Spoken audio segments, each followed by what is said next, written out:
I have come to the conclusion that it is not possible to make other people happy. You can't. It's a fool's errand. You can try not to contribute to other people's unhappiness. You can try to make people feel safe and loved and contented and listened to. But you can't make other people happy. Welcome once again to Allegedly Golden. I feel like I need to tell the people who are listening where I am every time I do this. I am in front of the big colorful painting this time, a place where I make a lot of content. Also, I am working with the artist who created this painting on some stuff. People have asked for merch. I need some updated background scene for this podcast. And so I am working with this wonderful artist. Her name is Maggie McDonald. She's an Australian artist, to come up with some stuff in that regard. So I will keep you updated about that. But if you like this painting behind me and you like this vibe, the news is good.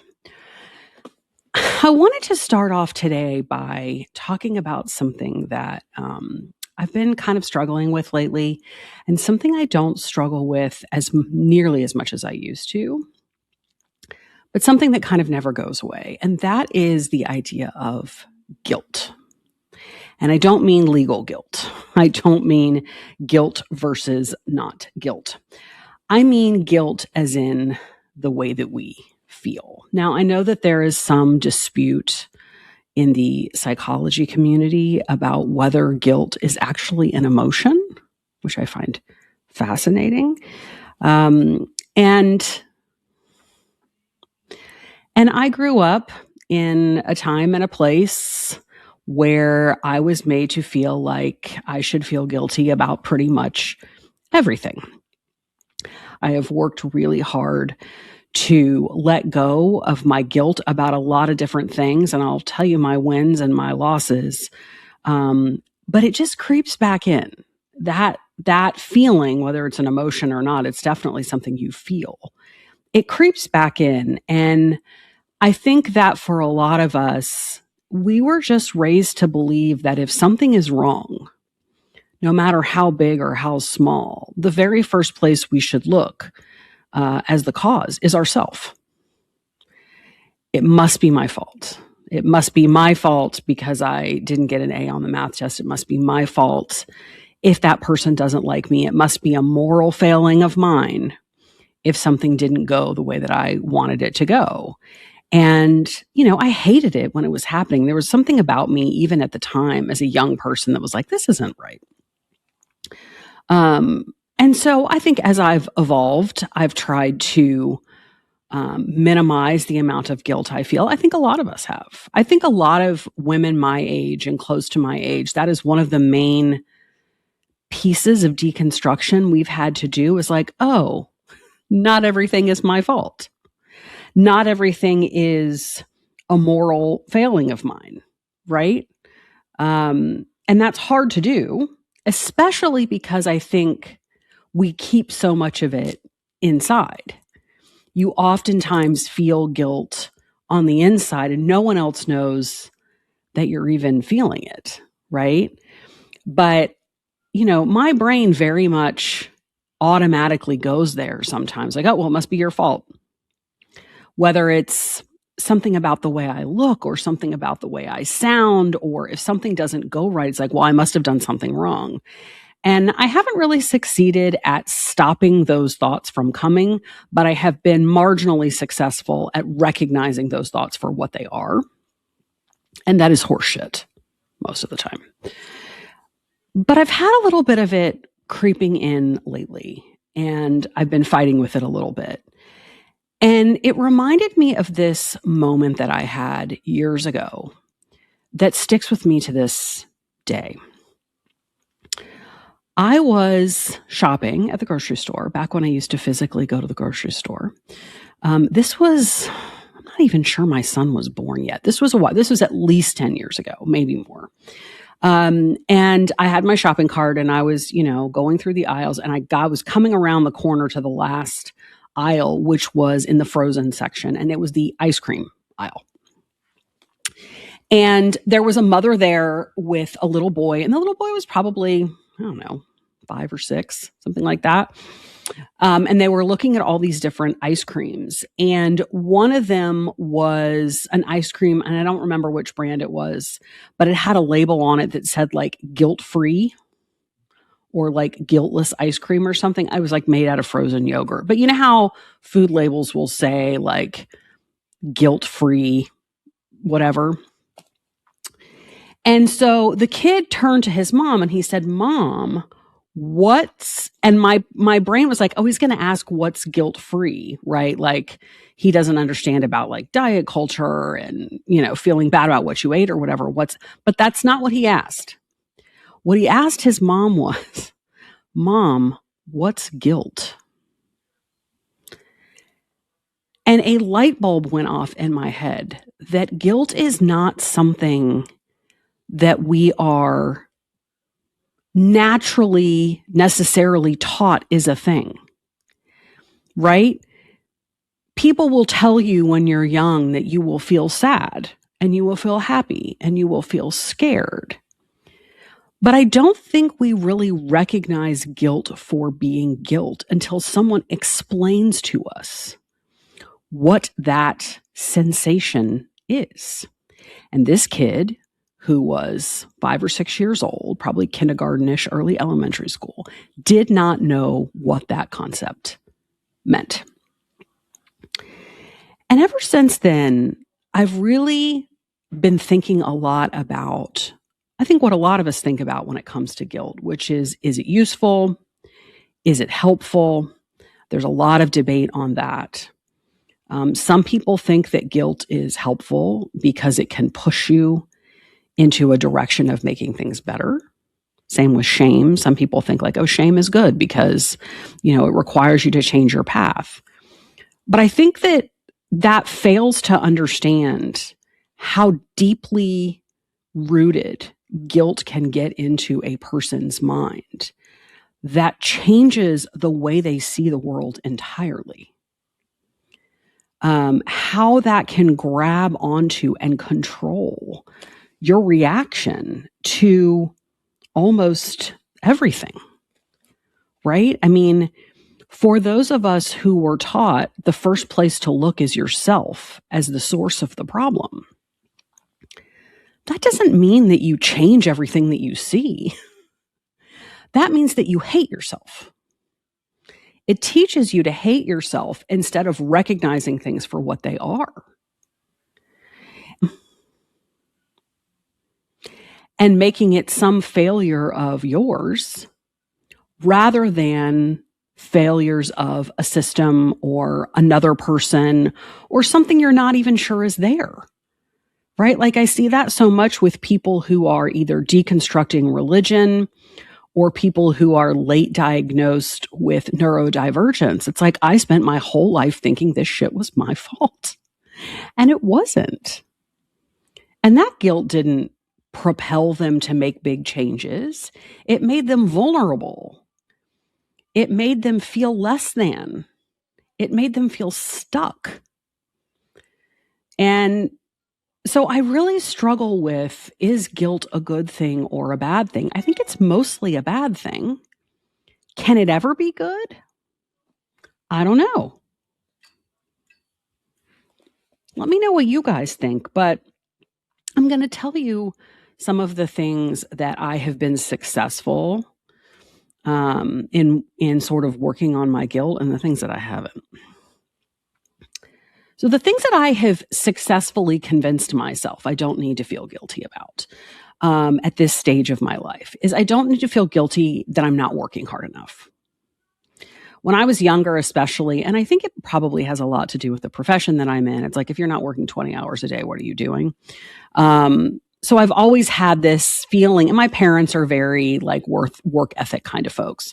I'm not working hard enough. And I know now that number one, there is such a thing as working too hard. I didn't think that for the first 30 years of my life. I'm like, well, that's not a thing. Of course it is. You burn yourself out physically, mentally, emotionally. You're terrible to the people around you. And, work doesn't love you back. I also realized that my working hard is not necessarily the same thing as everybody else's working hard. My 100% isn't everybody else's 100%. That my 40% is some people's 100%. And so I don't feel guilty anymore about, I haven't worked hard enough or long enough. I will get the things done. I'm better now at focusing on the tasks than I am on like how long did I work or how much was I struggling or how late did I stay up. Like I don't feel guilt about that really anymore. I also no longer feel guilty most of the time, little asterisk there, about making other people happy. And that one took a really, really long time. I have a little bit of a pleaser personality. I know that probably shocks people, but you didn't know me when I was younger and I wanted everybody to like me because I was an only child and I was very much out of place in the environment where I grew up. I just never felt like I was, what was expected because I wasn't. And so I used to be like, okay, well, I just want not please people to the point of sort of letting go of myself. Luckily, I have too much ego for that. But, I wanted other people to be happy. I wanted my friends to be happy and I wanted my family to be happy and I wanted my mom and dad to be happy. And I felt a lot of guilt. If they didn't, I felt like it was on me, especially the people close to me. I felt that early in the first years of my marriage, that like if my husband wasn't happy, that was on me. If he wasn't feeling good, that was a failing of mine. I felt guilty about that. And eventually, through a lot of TikToking and a lot of therapy and a lot of reading books, I have come to the conclusion that it is not possible to make other people happy. You can't. It's a fool's errand. You can try not to contribute to other people's unhappiness. You can try to make people feel safe and loved and contented and listened to. But you can't make other people happy. They have to do that for themselves. And I'm really glad and I'm really grateful that I was able to learn that lesson before my son got old enough that I was really having deeper conversations with him, because now having a teenager, and I'm not shitting on people who say, I just want my kids to be happy. I know what they mean. What they mean is I want my kid to have a life full of contentment and enjoyment and to feel like they are living their life to the fullest. I know what they mean. But when people say, I just want my kids to be happy, my first reaction is, but you can't. You can give them the tools to make themselves happy. You can show them what happiness looks like. You can model that for them. You can help them find the things that make them happy, whether it's music or sports or whatever. But I just don't think any of us have a magic wand to like wave over other people and be like, congratulations, now you're happy because of me. And because of that, I was able to let go of all of my guilt about not making it happen for other people. Now, of course, you can make people happy in small moments, right? Like I do think you can give somebody a gift or say something nice to someone and be like, wow, that made me feel really good. I made that person feel really good in that moment by saying something or doing something nice for them or whatever the love language might be. But in terms of like an overall act, like I just don't feel guilty about that anymore because it's not my job. It's just not. Last, but I will say it briefly because it needs its own episode, and that episode is coming, and that is guilt about food. I've struggled with food for all of my life. I'm guessing I started struggling with it before I was 10. And over the course of time, I've had to do a lot of deconstructing of that and having an unhealthy relationship with food and disordered eating and all of that. And like I said, I'm gonna have a future episode about that because that one's really important. But guilt about what I have eaten in a day or guilt about what I'm craving, that one I have let go of. And that's not to say that it doesn't sometimes creep in there. Like, oh, I shouldn't have eaten that, right? Or that's bad for me. But again, I have learned to recognize it for what it is. And that's horseshit. Things I have not been so successful on when it comes to feeling guilty. And these are the things that I've been struggling with lately, feeling some guilt about. Being present for everyone. I want to be present. Like when I'm with my kid, I want to be present, right? I want to be like fully locked in and focusing on him. And sometimes I am, and sometimes I just don't. Sometimes I'm like, oh, I just want to look at my phone, or, I don't want to help him with homework. And he doesn't always want to be present with me either. He's a teenager, but I feel like it's my job to be present when he wants me to be. And sometimes I have a really hard time flipping that switch on and staying there. And so I will feel guilty about that. I'll go to bed at night and think like, oh, I had the opportunity to really be present with him and I didn't do it. I'm struggling with that one.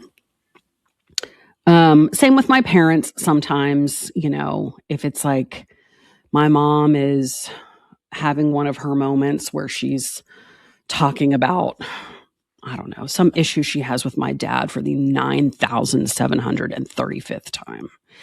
And I'm like, oh my God, I have heard this for 50 fucking years.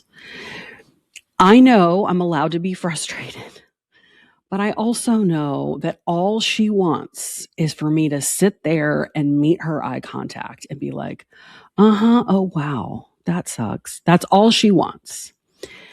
And sometimes I can give it, and sometimes I just suck at it. And when I suck at it, I feel terrible. I feel guilty because I'm like, that's what I can give her. I guess what I'm saying with this one is like my energy. Sometimes I feel guilty about where I put my energy. And especially like, oh, I spent all this energy talking to strangers on the internet and then I can't listen to my own family. Sometimes I feel guilty about that. I'm working on that one. Contacting my friends. I lay in bed at night a lot and think, oh my God, I haven't talked to so-and-so in forever. I should text her. Oh my God, I forgot so-and-so's birthday. And I feel guilty about that, even though I know that not only am I busy, they're probably busy. Because none of us are great at it at this point. We all have busy lives. And this is friends from, there's a segment of people growing up. There's a segment of people from college. There's a segment of people from law school. And then there's all kinds of groups. It can be from any group. And of course, the friends that I have sort of whittled down to at this point in life are the people who don't care if you text them all the time or like, hey, I haven't talked to you in 6 months. Do you want to have dinner, people? Right. So it's not like anybody's getting mad mostly, but I feel shitty. I feel guilty because when I'm locked in, I'm a really good friend. I listen and I'm thoughtful and I'm helpful and I never judge. And you can tell me anything and it is in the fucking vault, but I'm not always good about just like, hey, are you okay? So I feel guilty about that a lot, actually. I feel guilty. Okay, this is going to be funny, but I know my pet parents are going to understand this. I feel guilty sometimes that I don't do like more fun things with Frank. And I think that's the internet's fault. I love having a dog. I've always had a dog. I had dogs growing up, but like when I was growing up, people didn't like take their dog on vacation or like, give it special experiences. It was just like you have a dog, you walk it, you pet it, good job. And sometimes I feel really guilty because I don't I love Frank, obviously, and I think we're a really good family and we treat him really well. I mean, I would love to have his life. But I feel guilty because I see all these people who are like, I don't know, taking their dog to the beach or doing all of these like very specific pet things. And it's like, well, I don't do that. Am I terrible? Makes me feel shitty.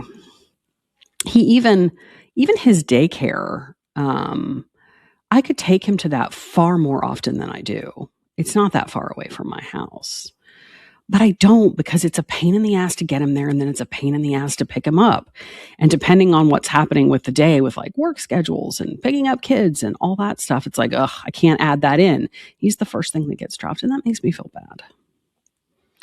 And I don't think that he deserves to be treated like a king. I mean, he's a dog. But at the same time, I'll then run across some video where it's like, remember that you're your dog's whole world. And it's like, well, fuck. Now I feel terrible. So I feel some guilt about Frank. And last, I have not said this out loud to anyone yet. But I figured, why not say it out loud to everyone all at the same time? Because I'm feeling weird guilt about it.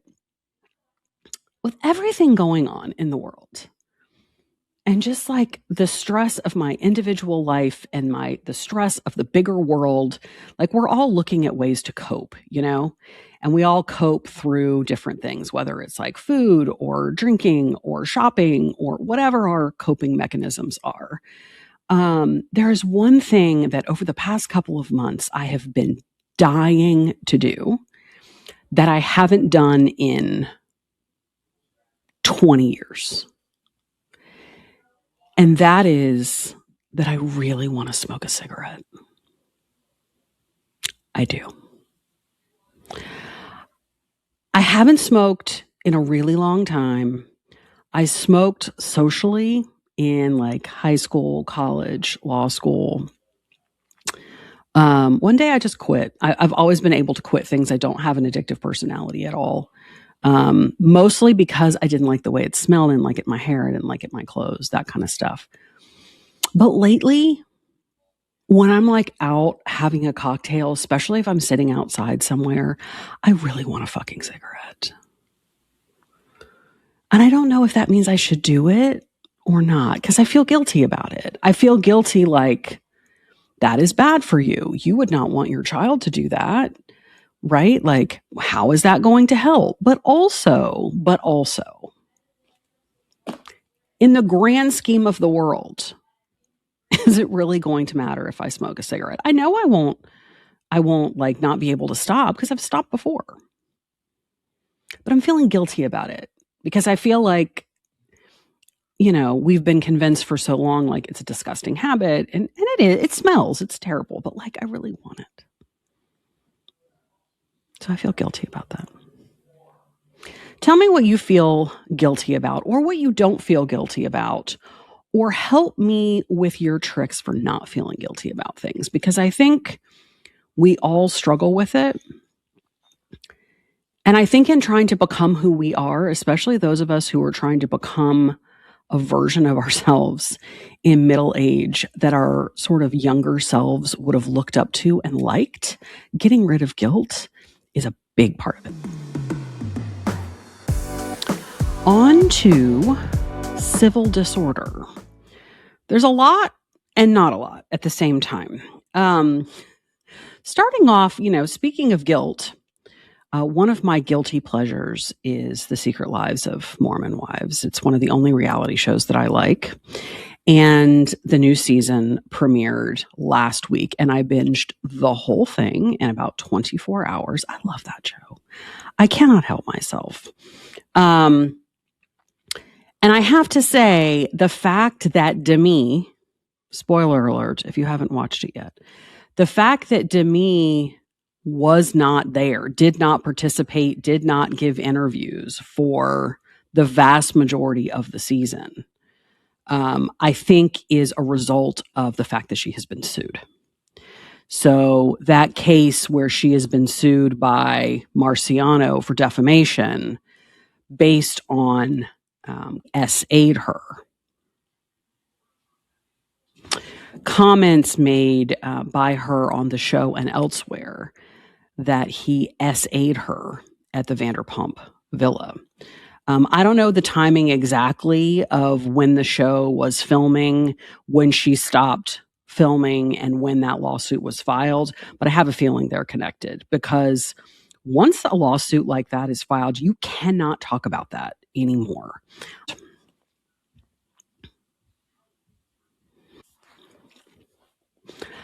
I am sure she got sound legal advice.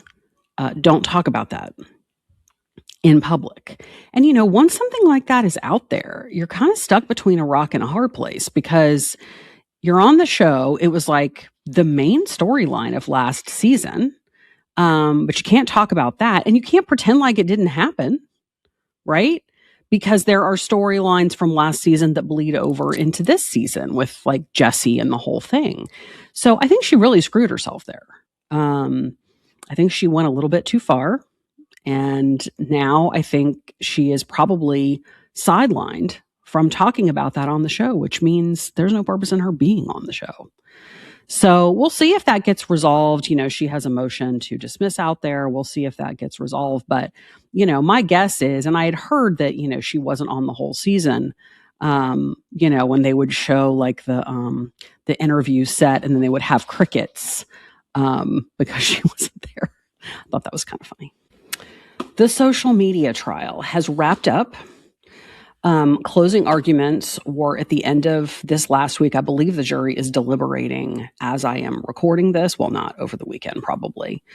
But the closing arguments were last Thursday or Friday.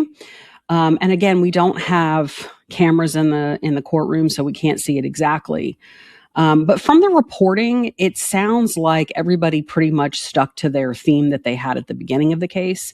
It's always fun to compare openings to closings because, ideally, if you can, you want to say in your opening, here's what I'm going to prove to you. And then in your closing, say, see how I proved it to you? I proved to you exactly what I said that I would. But it sounds like everybody kind of stuck to their same themes. Meta and YouTube stuck to this issue of causation, right? Less about whether their product was addictive and more about, did it actually cause harm to this woman, this plaintiff? Apparently they both said in their closing arguments that she had been to many mental health professionals over the course of her childhood and early adulthood, and not a single mental health professional posited or connected social media use to her mental health issues. Well, I see where they're coming from, but is that really what a psychologist is going to do? I haven't ever seen those records. They're probably confidential. I probably won't. But just thinking about how the jury is going to take that, just because a professional doesn't say this is Instagram's fault, doesn't mean it isn't Instagram's fault. They were really trying to, the whole time, just create this issue of breaking the link of causation, to say, think what you will about our products, think what you will about our algorithms, but she had an abusive mother, a difficult family life, a hard time at school. And if she suffered, that was because of that and not because of us. The plaintiff's lawyer, of course, did, plaintiff's lawyer tricks. He used lots of metaphors, which he's been very good at in this case. The opening, he said that the algorithms made these websites like casinos, which I thought was very effective. You get in, you can't get out. He used some different ones in closing. He said that these sites can be like a Trojan horse. It looks like it's fun. It looks like it's entertaining. And then, you bring it into your life and all of a sudden you're being attacked. He also used this metaphor, which I thought this was pretty good. He said, they have engineered this addiction. What's critical to the plaintiff's case is not only that these sites are addictive, but that they designed them to be addictive. They intended them to be addictive because they want people to stay, because they want them to become users, and ultimately they'll buy stuff off of ads or whatever. And so when he's talking about how they engineered addiction, the metaphor that he used is it's like when you go to one of those restaurants and they put tortilla chips in the middle of the table and they just keep bringing them, right? That is engineered to have you keep eating tortilla chips. Now, the metaphor falls apart a little bit because if you eat too many tortilla chips, then you don't order an entree and then they don't make as much money. But I see the point that he's making, right? If it's in front of you, you're going to eat it, right? He also, apparently his last sort of act, his last big metaphor, was a causation metaphor because he knows that that's probably his biggest hurdle. And I think I said this in last week's episode that the plaintiff doesn't have to prove that Instagram or YouTube was the sole cause of her mental health problems, but it does have to prove that they were a substantial cause of her mental health problems, right? They had a significant effect on her mental health problems. And what this plaintiff's lawyer did was he brought out in front of the jury a cupcake, like a cupcake from the cupcake store, from the bakery. And it was kind of a flat cupcake. And he said, look, this cupcake has baking powder in it, but it doesn't have a lot of baking powder in it. And because it doesn't have baking powder in it, it didn't rise very much. It's not a super fluffy cupcake, right? However, the baking powder was still a part of the baking process. And he used that to analogize these algorithms, these filters, these functions may not have been the whole cause of her mental health problems. But without these things exacerbating it, it wouldn't have been this bad. And that's kind of where he left it. So the jury is deliberating. We'll see how long they deliberate. Because this is in California state court, it is 12 jurors. They only need 9 to agree on a verdict. Remember that in civil cases, it's different than in criminal cases. You can have less than unanimous verdicts depending on where you are. And for this case, they only need 9 of the 12. The judge has instructed the jury to treat each defendant platform as if it's its own case. So, don't lump Meta and YouTube together. What's the case against Meta? Go through all the elements on that and then stop and go back. And what's the case against YouTube and do that they are separate actors. It seems to me, just from what I have read, that if they were going to split the baby, that YouTube is in a better position than Meta. Because YouTube doesn't have filters, and YouTube likes and follows seem to have been a little bit less important to her than Instagram because she was a teenage girl at the time that this was happening. But the YouTube lawyers did point out in closing, she said she was on YouTube at 8 years old. Why wasn't she watching YouTube Kids? We have a whole YouTube Kids. That's a parenting problem, not a YouTube problem. And I think that's kind of a fair point. So if they were going to split it, my guess would be that YouTube would be in a better position than Meta. But we will find out. The plaintiff's lawyer argued something that comes up in tort law a lot. It's called the Eggshell plaintiff rule. And I'm going to talk about it when we get to legalese. But it is this concept that you take your plaintiff as you find them. In other words, you don't get to have a perfect person suing you. So that allows them to make the argument of maybe she did have existing mental health problems. Maybe she did have a bad family life. But the fact that she already had some problems doesn't mean that what you did to her didn't make it worse. You don't get a perfect plaintiff. You don't get to have somebody suing you who started at 0. Maybe she started at 30% and you took her to 100. The point is you took it to 100, which is a good argument for them to make. And again, I'll explain that in the next segment, but it's something really common in personal injury type cases. There are obviously 3 potential outcomes for any trial. Actually, there's more in this one because they've got 2 different defendants. But, the jury could be hung and a mistrial. It's less likely when you only have to get 9 out of 12 people. There could be liability, meaning plaintiff wins and both Meta and YouTube are held liable. And you can have no liability, which means the plaintiff gets nothing, or you can have some mix between the 2 defendants. If there is liability on the part of one or both of the social media platforms, they of course are going to immediately appeal.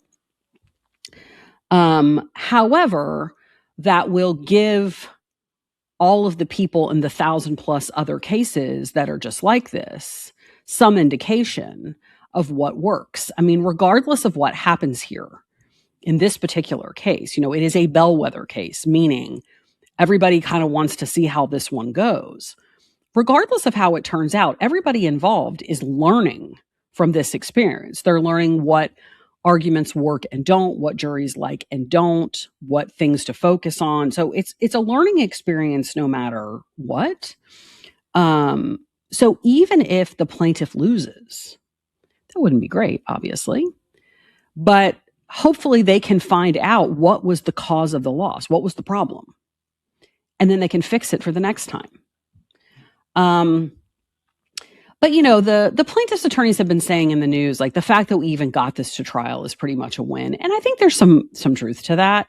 The fact that this has been brought into the public consciousness, I think is good. And that is a win for them, because no one has been able to do this so far. No one has been able to challenge a social media company on its not just its content, but on its structure, on its design, and get this far. This is the first time this has ever happened. And if that puts pressure on the companies from the public, from stockholders, from Congress, that's ultimately probably a good thing. So I suspect that by the time I do the next episode of this podcast, we will have a verdict and we will break it down and figure out what it means. In the Karen Reed federal civil rights case, which in my opinion is the most interesting of the Karen Reed civil cases, you may remember that most of the defendants had filed motions to dismiss in that case. So Proctor and Buchanan didn't. They're like, we'll just file an answer. We're not messing around with a motion to dismiss. We're good. But Tully and then all of the citizen defendants, the McCabe's, the Alberts, and Higgins, all filed multiple motions to dismiss the case on various legal grounds, some related to free speech, some related to just typical 12b6 failure to state a claim arguments. And Karen Reed's responses to those were due on Friday the 13th. And what she decided to do, rather than respond to those, was to file an amended complaint. So if you're not aware, in federal court, and frankly in most state courts, when somebody challenges your complaint and says that complaint does not meet the standards required by law, you can either respond to that with legal arguments of your own that say, yes, it does, your motion is wrong, or you get one free amendment of your complaint during the case. If you want to amend your complaint after the first one, if you want to get to the second amended or the third amended or the fourth, you have to ask the other parties and you have to ask the court. But you get one for free. Everybody gets one free one mulligan. So what Karen Reed's team did here was, rather than fight these motions to dismiss, they just filed an amended complaint and presumably attempted to cure the things that the defendants had pointed out were legally problematic. Now, I am still going through comparing those two documents to each other because it's a lot, and I will probably do a long video on that on YouTube later this week or next week. But it appears that what she has done is tried to add more about the coordination between the Alberts, the McCabe's, Higgins, and the police department. That they were actively coordinating with each other, that they were actively lying in order to cover up their relationships. These are her allegations. They're just allegations. It's just a complaint. And then focusing on things that were done outside the legal process. Like, did they plant the pieces of the taillight and stuff like that? And the reason she's doing that is because a lot of the defenses to and arguments for dismissal to her original complaint was, these are just government officials doing government official things. And as long as they have probable cause, it can't be a violation of your civil rights, which is mostly true. So this time she has gone back in and added, let me tell you all of the things they were doing that had absolutely nothing to do with their official duties. And let me tell you how closely they were coordinating with these citizens. This was not a matter of just citizens told stories and the cops violated my rights by believing them. This was purposeful coordination, or at least I'm going to allege that it is. So we will see what the defendants do in response to that, whether they file renewed motions to dismiss or whether they say, fuck it, let's just go ahead and go into discovery. I doubt that. They really don't want that. They really don't want phone records and text messages and depositions. But I think that it's probably a good call by her to see if she can just surpass most of the arguments that they were making. It also kicks the can down the road a little bit. You know, the kind of motions to dismiss that some of them have filed, you've got to have a hearing like really quickly. And this now alleviates that need. So who knows what their timing is like? Who knows what their plans are? But she cut their motions off at the knees, because if you if there's a motion to dismiss your complaint filed out there, and you file an amended complaint, that motion to dismiss is moot. It's gone. It doesn't exist anymore, because it is moving to dismiss something that is no longer the operative pleading. The operative pleading is the thing that has been filed most recently. It's the thing that we are litigating on. And when an amended complaint is filed, it completely replaces the original complaint. And the amended complaint becomes the operative pleading. So if there's a motion to dismiss to a complaint that no longer matters, that motion to dismiss becomes moot. So again, I will try to go through and look at what all of those differences are later this week. But for now, she has taken a strategy that I think is a good one, that probably took them a little bit by surprise, and I'm sure they're trying to decide what to do. I started talking about a couple of new cases this week. I'm really careful about the cases that I start to cover. Some of them, it's like, I can tell this isn't going anywhere. But, you know, if it has an interesting issue, or if I think it has legs, or if it relates to something that I think we all care about, then I will start talking about it. Mr. Nag and I did a video on a new sports case yesterday, the NIL issue again with another college football player, this time a quarterback. I think we're both really into those cases because we both really like sports. But that one is about a guy named Brendan Sorsby, who's a pretty big deal in college football right now. And it raises some really interesting questions about, you know, how are we supposed to deal with if you write a contract with an athlete and it's like, you know, you can't leave me to go to another school. And if you do, you'll have to pay me $1 million. This is literally what happened. He left. They said, pay us $1 million. And he said, go fuck yourself. So like, what does the law do? Does it matter? Like, of course he's breached a contract. Of course he owes them the money. But if he can do that, then like, you know, even if they go get a judgment against him and get the money, what does that say for other athletes signing those contracts? It's like, well, maybe I'll pay it and maybe I won't. And what does that do for the colleges and universities who are putting, you know, giving athletes millions of dollars based on the obligations that they're signing up for? And the athletes are like, no, I'll just sign it. It doesn't really mean anything to me anyway. That creates a real legal problem. The other case that I started talking about this week is a case that I think is, unless it settles really early, is going to be really, really important.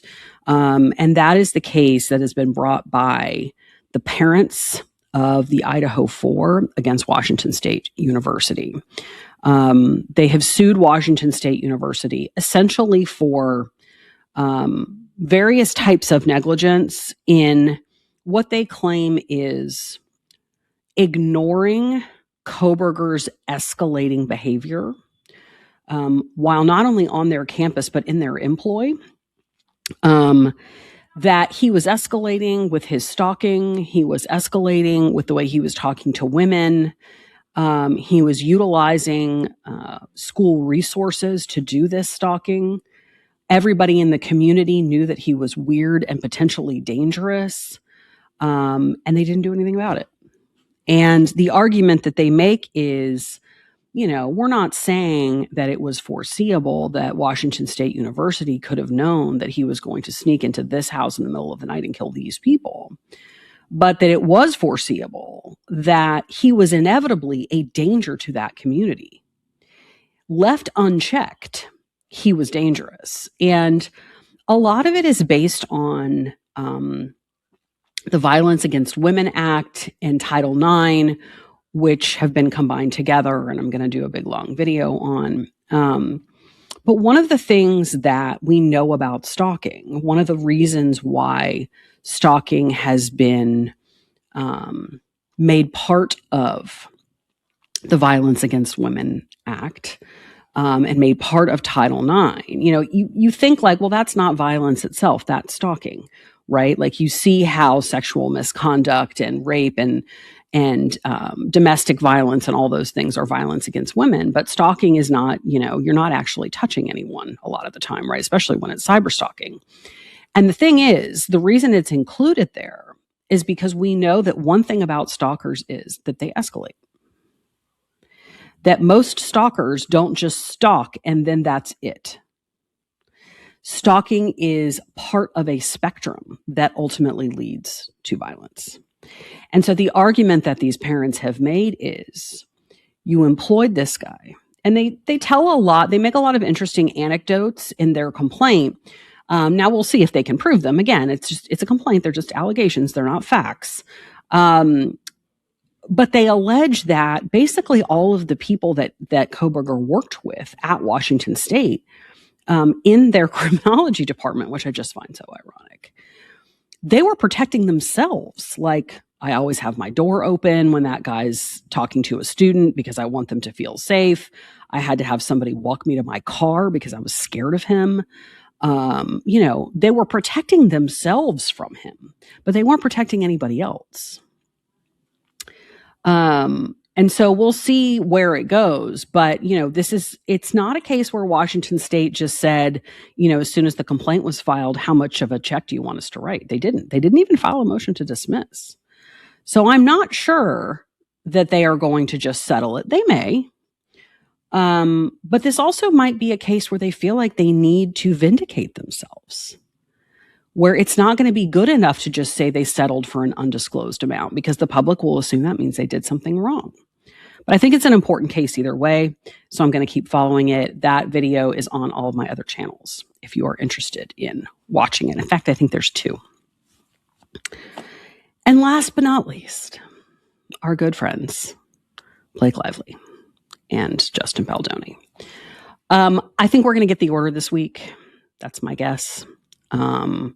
We are getting really close to the pretrial deadlines where the parties need to know if they're going to trial, and if so, which claims are those going to be. And so I think that we are probably going to get the order this week. In fact, I hope we get the order this week, because I'm taking some time off for spring break this week, and that would give me plenty of time to read and digest it. One thing that happened last week, well, a couple things happened this past week. One is that the judge, sort of out of nowhere, it seemed to us at least, entered an order on a sanctions motion that had been raised by Lively a long time ago, like way, way back in the case, asking for Brian Friedman to be sanctioned for public statements he had made about the case, claiming that they would essentially affect the jury pool in the case. And the judge had never really, it had been fully briefed, but it was months and months and months ago. And the judge had never really done anything about it. And then all of a sudden on Friday, seemingly out of nowhere, he's like, that's denied. And, I think there are some people who rightfully so are like, okay, well, He's making this ruling about whether Friedman's statements affect the future proceeding because there's going to be a future proceeding. Or there's the idea that he's about to enter judgment in Wayfarer's favor, and so there will be no proceeding, and he wants to make sure that Brian Friedman doesn't have that hanging over his head. It could be those things. It could be something totally different. We have no way of knowing.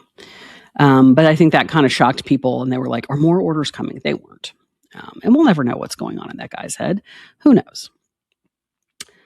Maybe he is thinking, once he drops this order, if the order is full judgment in favor of Wayfarer, let's just say, summary judgment or judgment on the plaintiffs on everything, the case is over, there's not going to be a trial. Then one of the first things the parties will do is say, before we close the case, what are all the things that are hanging out there? What are the strings that are left, right? And I imagine Friedman would say that is one of them, because that is about him. It's not about the case itself. A lot of the other sanctions motions that are out there would just be moot because they're about the merits of the case and they're about evidence, and that's not going to matter anymore. So I could see the judge thinking about it that way. If it's going to be that he grants it on some but not all, then the parties are going to have to start thinking about, do we want to go to trial on whatever's left? Do we have good cases on those or bad cases on those? What does that look like? What are our chances of winning? And maybe he wants them to know whether Brian Friedman's going to be able to be part of a trial team. I honestly don't know. Far be it for me to figure out what's in that man's head, but it is interesting. The other thing that happened this week is that my reason for being was validated once again, which is that the Lively team filed a letter with the court as like a notice of supplemental authority, saying like, hey, this brand new case came out. It's mandatory authority for this court. It just came out last week. It goes to the issues that are in the motions that are before you. We thought you ought to know about it. And that's not an unusual thing to do. I went and read the case. I did a video on what that case was about and how I didn't think it changed all that much. But then other people saw that on media, especially on people.com, the Lively folks had gotten People, the magazine, to write that up as if it was some strategic move by her about having a jury trial, that she really wants a jury trial, which is so misleading. So I'm not sure it really was filed for supplemental authority. It definitely was filed at least for PR in part, if not in whole. That attempt to mislead people just goes on. And I still am not sure who would win this case if it goes to trial. I do not have any hard and fast opinions because I haven't seen all the evidence, but even with the evidence I've seen, I don't have any this will absolutely happen opinions. But if you have to mislead people, that's a sign. It's a sign of at least what you think about your own case. So for legalese this week, let's talk about the Eggshell plaintiff rule because it came up in the social media case. It might come up in the Karen Reed wrongful death case. It comes up a lot in personal injury cases. And here's what it's about. So when you're dealing with a tort case, meaning somebody has suffered personal injuries, either physical, mental, something that is personal to them, right? So these are not business injuries. These are not injuries to their bottom line. These are injuries to their person. These are personal wrongs. That's what torts are. A lot of times, the first argument that a defendant wants to make is that person was teetering on the edge of damage to begin with, right? So let's say that somebody has been in a car accident 4 times. And because they've been in 4 different car accidents, they have a terrible neck. They have neck problems. They've had to go to chiropractors. They just have a bad neck, right? And then they're in a fifth car accident with you. And in that fifth car accident, the neck breaks, like it fully breaks. And they have to have spinal fusion and neck surgery that costs hundreds of thousands of dollars. The first thing the defendant is going to say is, why do I have to pay for the whole surgery when I only caused part of the damage? I'm just the very last straw of their injury. And what the law says in almost, I think maybe in every state, is sorry, but you take your plaintiff as you find them. That's what the eggshell plaintiff rule is. You don't deserve to have a 100% healthy plaintiff suing you, and we're not going to pretend like you did. So if somebody is very close to needing that surgery and you're just the last that sends them into surgery, sorry, that's how the law works, because causation is causation. Now, obviously, that probably sounds super unfair, right? Because it's like, why should I have to, especially if you're paying, why should I have to pay for injuries that I didn't 100% cause? And you can make causation arguments about different levels of liability, right? Am I liable for the whole injury, or am I only liable for 30% of it? Right? You can make those kinds of arguments as a defendant to say there's some liability that's on me, but there is some that is not, because I didn't cause that pre-existing injury. But in general, the rule exists to make sure that people aren't foreclosed from bringing a lawsuit for personal injury just because they're not perfect to begin with. I mean, think about what the system would look like if it was like, well, I'm sorry, but you can't sue for mental health damages because you were born with a mental health disorder. Well, that doesn't mean that someone else can't legitimately cause you mental health damage. You just have to roll with what you get. It's also supposed to be an incentive for people not to engage in personal injuries, because, you want to tell people, like, you may hit somebody with your car, and maybe you hit a totally healthy person and it's really obvious that you only caused a little bit of damage. But what if you hit a non-healthy person? You're on the hook either way. And we can make an argument of lesser liability, but it's still liability.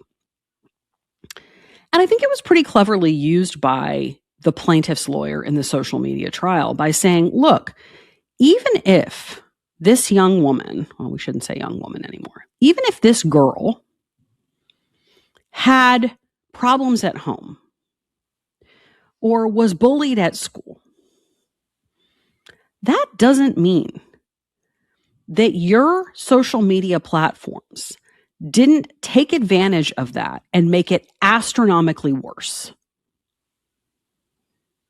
You don't get to argue that the standard should be, what does Instagram do to a perfectly healthy, completely mentally stable 10-year-old? The question is, what does Instagram do to this 10-year-old? And so it allows a plaintiff to bring a case and know that it will not just be kicked out of court because the person who brought it isn't perfect. Does it suck sometimes on the defense side?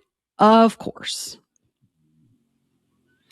When somebody sues who is, especially when there's a personal injury case, and the plaintiff, the person who's suing, is somebody who does manual labor for a living, sometimes that gets real tricky about comparative fault and who caused what. Right? And did we really cause this problem, or was this problem where your muscles weakened from years and years of putting up sheetrock? And so when you were hit by a car, it was way worse than it would have been for a normal person. You can make the arguments, but you can't throw the case out just because the person suing isn't at 100%. And it's actually a pretty fair rule, all things considered. Because if people couldn't sue because they had prior injuries, if there was some legal prohibition on, well, we can just have the case thrown out if they already had problems in that same area of their body, people couldn't get compensation for genuine injuries that they caused. But can it be abused? Of course. All laws can be abused. And if you are somebody who accidentally causes personal injury to another, and then you find out that you were the 1 ounce that caused the levee to open up and all of the water to flow out, that sucks. That is a shitty position to be in. But it is the law. And it is the law in, I'm pretty sure, every state. There might be one that's not. But just next time, I don't give legal advice on the internet, but it's just something to think about, that if you cause somebody personal injury by negligence, by leaving something somewhere or leaving something they can trip on or having a car accident or whatever, if they're like a weak person who's already in bad shape, that is not going to get you out of it. So assume everybody is an eggshell, because a lot of them are. That is it for this episode of Allegedly Golden. I'm very proud of myself. I've once again gotten it at just about an hour. I have a feeling that I'm going to be doing 2 episodes this week, because I have a feeling that when this order comes out, I'm going to need to do another episode, which I am planning on if I can. But whether it's later this week or next week, thank you so much for being here. Thank you for continuing to come back. And no matter what happens, I'll be here, because the drama never stops and someone has to make it make sense.